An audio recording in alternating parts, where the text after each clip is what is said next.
Hi friends. Joshna అయితే ఇక తన రూమ్‌లో కూర్చొని ఆలోచిస్తూ ఉంటుంది.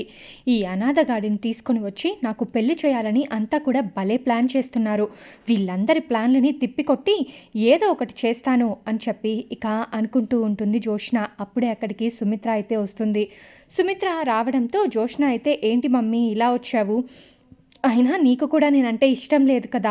నువ్వొక్కటే నా గురించి ఆలోచిస్తావు, ఎప్పుడు నా గురించి ప్రేమిస్తావు అని చెప్పి అనుకున్నాను. కానీ నీకు కూడా నేనంటే అసలు ఇష్టం లేకుండా పోయిందిలే మమ్మీ. ఈ ఇంట్లో నాకెవ్వరూ లేరు. ఎవరు కూడా నా గురించి ఆలోచించే వాళ్ళే లేరు అని చెప్పి జోష్న ఎమోషనల్ మాటలు మాట్లాడుతూ ఉంటే, ఇక అప్పుడే సుమిత్ర ఏంటి జోష్న అలా మాట్లాడతావు? నువ్వు నా కన్న కూతురివి. నువ్వంటే నాకు పంచప్రాణాలు. అయినా నీ గురించి కాకుండా నేను ఇంకెవరి గురించి ఆలోచిస్తాను చెప్పు? ప్రతి క్షణము నీ గురించి ఆలోచిస్తాను. నువ్వు బాగుండాలని ప్రతిరోజు కూడా నేను పూజలు చేస్తాను. ఇవన్నీ కూడా ఎందుకు చేస్తాను చెప్పు? ఈ ఇంటికి అలాగే ఈ ఆస్తికి అన్నిటికీ వారసురాలివి నువ్వు. అలాంటి నువ్వు ఎందుకు ఇలా మాట్లాడుతున్నావు? ఏమైంది? అయినా ఎందుకు నువ్వు ఇంత చిరాగ్గా ఉన్నావు అని సుమిత్ర అడుగుతూ ఉంటే, ఇక జోష్న వచ్చి ఏంటి మమ్మీ ఏది తెలియనట్టుగా మాట్లాడుతున్నావు? అయినా నువ్వు కూడా వాళ్ళతో చేతులు కలిపి ఏమీ లేని ఆ అనాథగాడికి ఇచ్చి నన్ను పెళ్లి చేయాలని అనుకుంటున్నావా? చెప్పు మమ్మీ. ఇలాగా కనుక చేసినట్లయితే నేను ఆ పెళ్లి జరిపించుకోవడం కంటే చనిపోవడం మేలు. నేను ఎక్కడో దగ్గర ఏదో ఒకటి చేసుకొని చనిపోతాను. మీరందరూ నన్ను ఇలా మాట్లాడుతున్నారు, ఇలా చెయ్యాలనుకుంటున్నారు. ఆ అనాథగాడైన సూరజ్ని నేను ఎలా పెళ్లి చేసుకుంటాననుకుంటున్నాను అని జోష్న అయితే అంటూ ఉంటుంది. అప్పుడే ఇక సుమిత్ర అయితే జోష్న అలా మాట్లాడకు. సూరజ్ చాలా మంచి వ్యక్తి. తను ఒక అనాథ అయ్యుండొచ్చు కానీ విలువలు తెలిసిన వ్యక్తి. ఆస్తి అంటావా? మనకి లేని ఆస్తి కాదు కదా. ఈ ఆస్తిని జాగ్రత్తగా చూసుకుంటే సరిపోతుంది. ఒక మంచి భర్తని నీకు నేను ఏరుకోరి తీసుకురావాలనుకున్నాను. నేను ఏదైతే కోరుకున్నానో ఆ గుణాలన్నీ కూడా సూరజ్లో ఉన్నాయి. అలాంటప్పుడు ఇంకేంటి చెప్పు? తనకి అమ్మా నాన్న లేరు కాబట్టి నిన్ను చాలా ప్రేమగా జాగ్రత్తగా చూసుకుంటాడు. అలాంటి వ్యక్తి దొరకడం నిజంగా నీ అదృష్టం. నేను కూడా సూరజ్ నీకు భర్త అయితే బాగుంటుంది అని అనుకుంటున్నానమ్మా అని అనగానే, ఆపు మమ్మీ, నువ్వు కూడా ఇలా మాట్లాడుతున్నావని నేను అస్సలు ఊహించలేదు.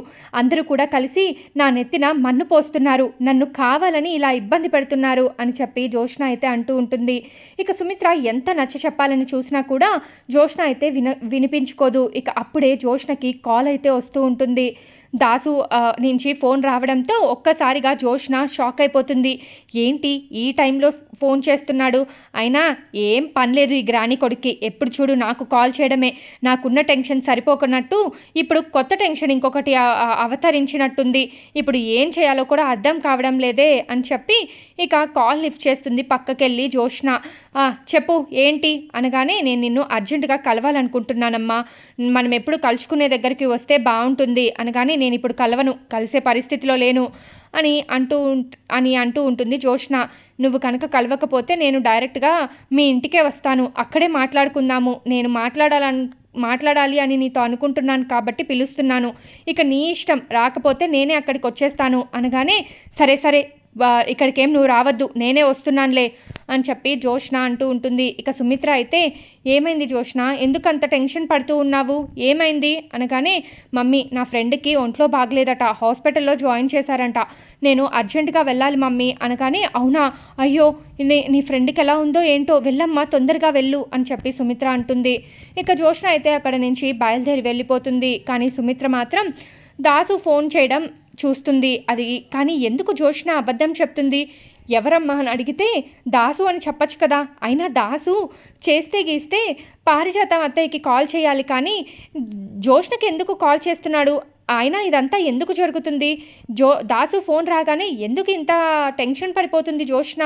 ఎందుకు ఇంత హడావిడిగా వెళ్ళింది? ఇవన్నీ కూడా నేను తెలుసుకోవాలి అని చెప్పి ఇక సుమిత్ర అయితే అనుకుంటూ ఉంటుంది. ఇక వెనకాలే ఫాలో అవ్వాలని తను కూడా జోష్నని ఫాలో అవుతూ వెళ్తూ ఉంటుంది. ఇక దాసు ఉన్న ప్లేస్కి అయితే జోష్న వెళ్తుంది. దాసు కనిపించగానే, నీకు అసలు బుద్ధి లేదా? ఎందుకు ఎప్పుడు నాకు ఫోన్ చేస్తూ ఉంటావు? అయినా ఇప్పుడు నీకేం కావాలి? ఇప్పుడు ఏం కావాలని చెప్పి నాకు ఫోన్ చేసి అర్జెంటుగా రమ్మన్నావు? అయినా కొన్ని రోజుల నుంచి నువ్వు నాకు ఫోన్ చేయలేదంటే ఊర్లో లేవేమో, ఎక్కడికన్నా వెళ్ళిపోయావేమో, ఇక రావేమో, నీ పీడ నాకు విరగడైపోయింది అనుకున్నాను, కానీ మళ్ళీ దాపరించావా? కొంచెం కూడా బుద్ధి అనేది లేదా నీకు అని తిడుతూనే ఉంటుంది దాసుని జోష్న. ఇవన్నీ కూడా సుమిత్ర అయితే గమనిస్తూ ఉంటుంది. ఏంటి వీళ్ళిద్దరూ ఇలా మాట్లాడుకుంటున్నారు? అయినా జోష్న ఎందుకు దాసుని ఇలా తిడుతుంది? అయినా ఆయన ఎందుకు ఇంత సైలెంట్గా ఉన్నాడు? వీళ్ళిద్దరి మధ్య ఏం జరుగుతుంది? నేను వీళ్ళిద్దరి మధ్య ఏం జరుగుతుందో తెలుసుకోవాలి అని అనుకొని ఇక వింటూ ఉంటుంది. దాసు అయితే అమ్మా బాగున్నావా అని అంటాడు. బాగున్నాను, ఏంటో చెప్పు, ఎందుకు పిలిపించావో చెప్పు, నాకు చాలా పనులున్నాయి, అర్జెంటుగా వెళ్ళాలి నేను అని జోష్న అంటూ ఉంటే, ఏం లేదమ్మా, నాకు ఒక విషయం అయితే తెలిసింది.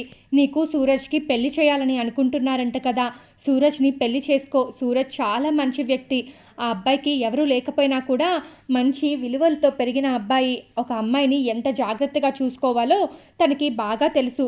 ఆ అబ్బాయిని చేసుకుంటే నా కూతురు సుఖపడుతుంది అని అనిపిస్తుంది. అందుకే చెప్తున్నాను, ఆ అబ్బాయిని పెళ్లి చేసుకో అమ్మా.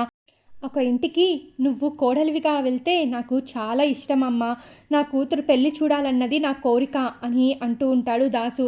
నీ కూతురు ఎవరు లేరిక్కడ. నేను నీ కూతుర్ని కాదు. ఇంకొకసారి నువ్వు నేను నీ కూతురు అని అన్నావంటే అస్సలు బాగోదు. అయినా నీ కూతురు అని చెప్పుకోవడం కంటే ఎక్కడైనా దూకి చావడం మేలు. నువ్వు ఎప్పుడు కూడా నన్ను నీ కూతురుగా ఫీల్ అవ్వద్దు. నేను ఎప్పటికీ కూడా దశరథ్ అలాగే సుమిత్రల కన్న కూతురునే, అలాగే శివనారాయణ మనవరాల్ని, ఆ ఇంటి మొత్తానికి కూడా ఏకైక వారసురాల్ని, ఆ ఆస్తి అంతటికీ కూడా వారసురాల్ని అని చెప్పి ఇక అంటూ ఉంటుంది జోష్న. నువ్వు ఎన్నిసార్లు అలా చెప్పినా కూడా నువ్వు ఆ ఇంటికి వారసురాలివి కాలేవు కదా. ఎందుకో నీకు ఆ విషయం అయితే తెలుసు కదా, నిజం నీకు తెలుసు కదా. మరి అలాంటప్పుడు నువ్వు ఇంకా ఆ ఇంటి వారసురాలు అని చెప్పుకోవడం ఎందుకు అని దాసు అనగానే ఇక దాసుని మెడపట్టుకుంటుంది. నీకెన్నోసార్లు చెప్పాను ఈ విషయాన్ని బయట పెట్టద్దు అని చెప్పి. నా దగ్గర ఒట్టు కూడా వేశావు ఈ విషయాలు బయట పెట్టనని. ఎందుకు పదే పదే నాకు ఈ విషయాలన్నీ కూడా గుర్తు చేస్తున్నావు? నాకు తెలుసు, కానీ నేను నిజాన్ని ఎప్పటికీ ఒప్పుకోను. దీప ఆ ఇంటికి ఎప్పటికీ వారసురాలు కాదు. దీప ఒక అనాథే. దీప ఎప్పటికీ ఆ ఇంటి వారసురాలైనా నేను ఊరుకునేదే లేదు అని చెప్పి ఇక జోష్న అంటూ ఉంటుంది. ఎందుకు ఇంతలా నువ్వు మోసం చేయాలని చూస్తున్నావు? అన్నయ్య వదినలు చాలా మంచివాళ్ళు. నువ్వు వాళ్ళ కన్న కూతురివి కాదు అని తెలిసినా కూడా నిన్ను ఎటువంటి బాధ పెట్టరు. ఇంట్లో నుంచి వెళ్ళపోమని చెప్పరు. ఎందుకంటే నిన్ను చిన్నప్పటి నుంచి చాలా ప్రేమగా చూసుకున్నారు కదా. అలాంటప్పుడు నిన్ను వదిలేస్తారని నువ్వు ఎలా అనుకుంటున్నావు? వాళ్ళు జాగ్రత్తగా చూసుకుంటారు. ఇప్పటికైనా ఏమీ మించిపోయింది లేదు. దీప వాళ్ళ కన్న కూతురు అని చెప్పు. వాళ్ళు దీపకి చూపించాల్సిన ప్రేమని చూపించుకుంటారు. నువ్వు వాళ్ళ మధ్య ఉన్న ప్రేమని విడదీయకు అని దాసు అంటూ ఉంటాడు. ఇక సుమిత్ర ఈ మాటలన్నీ కూడా విని, ఏంటి అసలు ఏం జరిగింది, ఏం మాట్లాడుతున్నారో కూడా అర్థం కావడం లేదు, అసలు ఎందుకు వీళ్ళు ఇలా మాట్లాడుతున్నారు అని చెప్పి అనుకుంటూ ఉంటుంది. అసలు వీళ్ళ మధ్య ఏం జరుగుతుంది? జోష్న నా కన్న కూతురు కాదు అంటున్నారేంటి అని అనుకుంటూ ఇక అలాగే సైలెంట్గా నిల్చొని మాట్లాడేదంతా కూడా వింటూ ఉంటుంది. ఇక జోష్న అయితే దాసుతో సీరియస్గా చెప్తుంది. ఇదిగో నీకు సీరియస్గా చెప్తున్నాను, నువ్వు ఇంకొకసారి నాకు కాల్ చేయొద్దు. అలాగే దీప ఆ ఇంటి వారసురాలు అని పదే పదే నాకు గుర్తు చేయొద్దు. ఏది జరగాలని ఉంటే అది జరుగుతుంది. నేను సూరజ్ని పెళ్ళి అనేది అస్సలు చేసుకోను. ఎప్పటికీ కూడా కార్తిక్ బావే నాకు మొగుడు, అంతే. పెళ్ళైనా నాకు కార్తిక్ బావే కావాలి అని చెప్పి జోష్న అక్కడి నుంచి వెళ్ళిపోతుంది. ఇక ఆ తర్వాత సుమిత్ర అయితే దాసు దగ్గరికి వస్తుంది. ఇక ఆ సుమిత్రని చూసి దాసు ఒక్కసారిగా షాక్ అయిపోతాడు. ఏంటి వదిన, మీరేంటి ఇక్కడున్నారు అని అడుగుతూ ఉంటే, నువ్వు జోష్నతో మాట్లాడిన మాటలన్నీ కూడా వినేశాను దాసు. అయినా మీ ఇద్దరూ కలిసి ఏదో పెద్ద విషయాన్ని మా దగ్గర దాస్తున్నారని నాకు అనిపిస్తుంది. అదేంటో చెప్పు దాసు అని సుమిత్ర అడిగితే, ఇక దాసు వచ్చి, వదిన మీ దగ్గర మేము ఏ విషయం దాస్తాం చెప్పండి. నార్మల్గానే మేము మాట్లాడుకున్నాము. మా అమ్మ దగ్గర పెరిగింది కదా జోష్న, అందుకే తనకి కొంచెం కోపం ఎక్కువ. అలా కోపంగా మాట్లాడిందే తప్ప తనకి నాకు మధ్య ఏముంటుంది చెప్పండి. మీరు ఏవేవో ఊహించుకుంటున్నట్టున్నారు అని దాసు అనగానే, దాసు నీకు నేనంటే ప్రేమ, బాధ్యత, అభిమానం ఉందని అనుకుంటున్నాను. నువ్వు కనుక ఇప్పుడు నాకు నిజం చెప్పకపోతే నేను చచ్చినంత ఒట్టు అనగానే, వదిన ఆ మాట అనకాకండి. రీసెంట్గానే మీరు చాలా ప్రాణాపాయ స్థితి నుంచి బయటపడ్డారు. అలాంటిది ఇప్పుడు మీ నోటి నుంచి మరొకసారి అలాంటి మాట రాకూడదు. నేను చెప్తాను వదిన, ఎప్పటికైనా నిజం మీకు తెలియాల్సిందే కదా. ఈ నిజాలన్నీ మీ అందరికీ ఒక్కొక్కరిగా చెప్పడం కోసమే దేవుడు నన్ను ఇంకా భూమి మీద బ్రతికించినట్టున్నాడు అని దాసు అని అంటూ ఉంటాడు సుమిత్రతో. చెప్పు దాసు, ఏం చెప్పాలనుకుంటున్నావో చెప్పు అనగానే, జోష్న మీ కన్న కూతురు కాదు వదిన. జోష్న నాకు పుట్టిన బిడ్డ, నాకు కళ్యాణికి పుట్టిన బిడ్డ అనగానే సుమిత్ర షాక్ అయిపోతుంది. ఏంటి దాసు, ఏం మాట్లాడుతున్నావు నువ్వు చెప్పేది నిజమా? జోష్న నీ నీ బిడ్డ, మరి నా బిడ్డెవరు అని అనగానే, మీ బిడ్డ ఎవరో కాదు, మీ కళ్ళ ముందే తిరుగుతూ ఉంటుంది. ప్రతిరోజు మీ దగ్గరికి అమ్మ అమ్మ అంటూ వస్తూ మీకు సేవలు చేస్తూ ఉంటుంది. తనెవరో కాదు, దీప అనగానే సుమిత్ర షాక్ అయిపోతుంది. నిజం వదిన, నేను చెప్పేదంతా కూడా నిజం. దీప మీ కన్న కూతురు, మీకు దశరథన్నయ్యకి పుట్టిన బిడ్డ. కానీ మా అమ్మ స్వార్థం వల్ల బిడ్డల్ని మార్చేసింది. ఇక నాకు పుట్టిన బిడ్డ మీ బిడ్డగా ఇన్ని రోజులు పెరిగింది. ఈ విషయం నా కూతురు జోష్నకి కూడా తెలుసు. కానీ తనకున్న స్వార్థంతో కార్తిక్ తనకి దక్కాలని, అలాగే ఆస్తి మొత్తం అంతా కూడా తనకే రావాలని చెప్పి ఇలా నిజాన్ని బయట పెట్టకుండా ఇలా స్వార్థంతో ప్రవర్తిస్తూ ఉంది. కానీ ఏదో ఒక రోజు నిజం బయటపడాల్సిందే కదా. ఈ విషయం దీపకి తెలుసు, అలాగే కార్తిక్కి కూడా తెలుసు. మీకు బోన్ మ్యారో ట్రాన్స్ప్లాంటేషన్ జరిగేటప్పుడు దశరథ్ అన్నయ్య కూడా నిజం తెలుసుకున్నాడు. ఈ విషయాన్ని మరి నాకెందుకు చెప్పలేదు అని సుమిత్ర ఏడుస్తూ అడుగుతూ ఉంటే, డాక్టర్ గారు మీకు ఈ విషయాన్ని చెప్పొద్దన్నారు. ఎందుకంటే మీరు జోష్న మీద చాలా ప్రేమను పెంచేసుకున్నారు కదా. ఈ విషయం కనుక మీకు తెలిస్తే మీరు ఎలా రియాక్ట్ అవుతారో తెలియదు కదా. అందుకే మీకు ఈ విషయాన్ని దాచిపెట్టమన్నారు. అందుకే ఈ విషయాన్ని వాళ్ళు మనసులోనే పెట్టుకొని మీ దగ్గర ఏమీ తెలియనట్టుగా నటిస్తున్నారు. కానీ ఇది మాత్రం నిజం వదిన అనగానే, మరి నాకు బోన్ మ్యారో ఇచ్చింది జోష్న కదా, నువ్వేంటి ఇలా మాట్లాడుతున్నావు? ఆ కార్తిక్ దీప ఏమన్నా నీకు డబ్బులిచ్చి ఇలా మాట్లాడిస్తున్నారా అని సుమిత్ర అంటుంది. లేదు వదిన, మీరు కావాలంటే జోష్న దగ్గర ఉండే DNA రిపోర్ట్స్ని కూడా చూడండి. దాంట్లో కూడా మీకు రిపోర్ట్స్లో క్లియర్గా అర్థమైపోతుంది ఎవరు బిడ్డలు అని. ఇంకా చెప్పాలంటే బోన్ మ్యారో ఇచ్చి మిమ్మల్ని కాపాడింది జోష్న కాదు, దీప. తన కడుపును పుడుతున్న బిడ్డని కూడా కాదనుకొని మీకు బోన్ మ్యారో ఇచ్చి కాపాడుకోవాలనుకుంది. అలాంటి గొప్ప బిడ్డ దీప. ఇలాంటి బిడ్డ పుట్టడం నిజంగా మీ అదృష్టం. కానీ జోష్న లాంటి బిడ్డ పుట్టడం నిజంగా మా దురదృష్టం. ఎక్కడ ఈ నిజాన్ని నేను బయట పెట్టేస్తానా అని నన్ను చంపాలని కూడా చూసింది. అలాంటి నా కూతురు గురించి ఎంత చెప్పినా కూడా వేస్టే. మీరు దీపని అసహించుకున్నా, ఎంతలా మీరు చీపో అని చెప్పినా తను ఎక్కడికి వెళ్లకుండా మీ దగ్గరే ఎందుకుందో తెలుసా?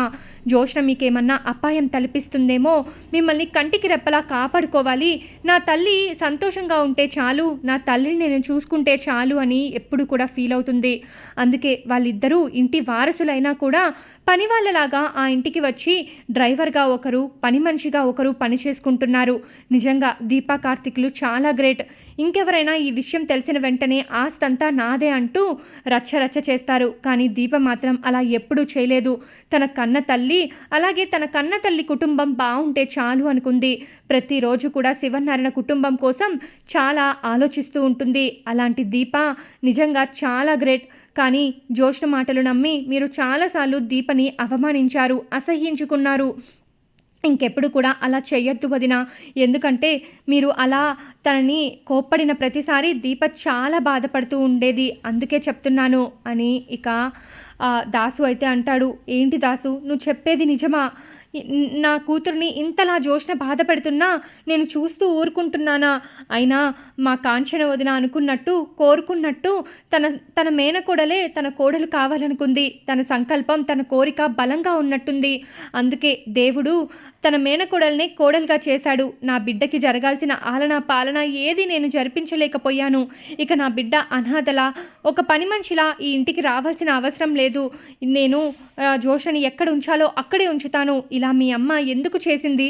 అయినా పారిజాతం అత్తయ్యని మేము ఏ రోజు కూడా పరాయి మనిషిలాగా చూడలేదు, సొంత మనిషిలాగే చూసాము. అలాంటిది ఇలాంటి తప్పు చేస్తుందని నేను ఎప్పుడూ అనుకోలేదు. ఏదైనా కోపం ఉంటే పెద్దవాళ్ళు చూసుకోవాలి.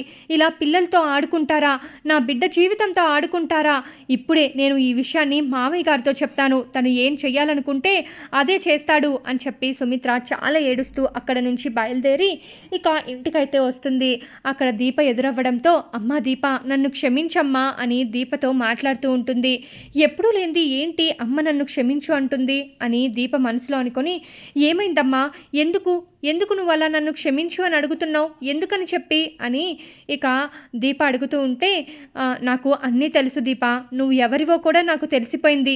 ఇంకా నా దగ్గర నిజాన్ని దాచాలనుకుంటున్నావా అని అంటూ ఉండగానే అక్కడికి కార్తిక్ అయితే వస్తాడు. ఏంటత్తా, ఎప్పుడు లేనిది దీప మీద ఇంత ప్రేమ చూపిస్తున్నావు అనగానే ఇక కార్తిక్ని లాగి పెట్టి ఒకటి కొట్టి, నువ్వసలు నా మేనల్లుడివేనారా? ఒకవేళ నువ్వు నా మేనల్లుడివి, నా మీద ప్రేముంటే అసలు ఇలా చేస్తావా? ఎప్పుడు కూడా నువ్వు నాకు అమ్మలాంటి దానివి, అమ్మలాంటి దానివి అని అనేవాడివి కదా! మరి అలాంటి అమ్మ దగ్గర నిజాలన్నీ కూడా దాచిపెడతారా? ఎందుకని నా దగ్గర నిజాలన్నీ దాచిపెట్టావు? అని సుమిత్ర అంటూ ఉంటే, కార్తీక్ ఏమీ తెలియనట్టుగా సైలెంట్‌గా ఉంటాడు. దీపే నా కూతురన్న విషయం ఎందుకు దాచిపెట్టావు? కొంచెమైనా బుద్ధుండాలి కదా! నువ్విలా దాచిపెట్టడానికి. నా కూతురు, నా కన్న కూతురు దీప అని తెలియక ఎన్ని బాధ పెట్టాను. ఎన్నిసార్లు తనని ఏడిపించాను. కడుపుతో ఉందని కూడా చూడకుండా చాలా సార్లే బాధ పెట్టాను. కానీ ఇవేవి నా కూతురు మనసులో పెట్టుకోకుండా నన్ను కంటికి రెప్పలా చూసుకుంది. నా బిడ్డని నేను ఇంకెప్పుడు కూడా దూరం చేసుకోను. నా దగ్గరే ఉంచుకొని తను ఏదైతే దూరం చేసుకుందో అవన్నీ కూడా నేను ఇప్పుడు తిరిగిచ్చేస్తాను అని సుమిత్ర అంటుంది.